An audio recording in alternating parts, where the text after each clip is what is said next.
Overhang the bench top 20mm from the carcass end. This allows 2mm for glue. Then measure the height and depth of the waterfall end. Lay the slab on trestles and cut with a track saw while supporting the cut with timber underneath. Using a file, take off the sharp edges. When fitting a waterfall end to an island, you'll need to polish the inside of the waterfall end, the distance it'll be seen, by using an orbital sander. Dry fit the waterfall end, making sure it'll fit.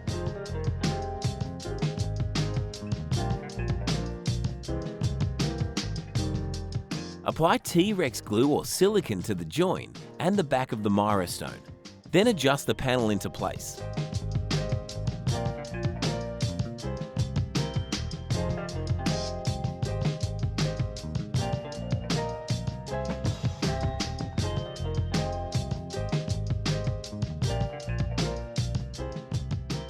Use methylated spirits and a spatula to clean the join.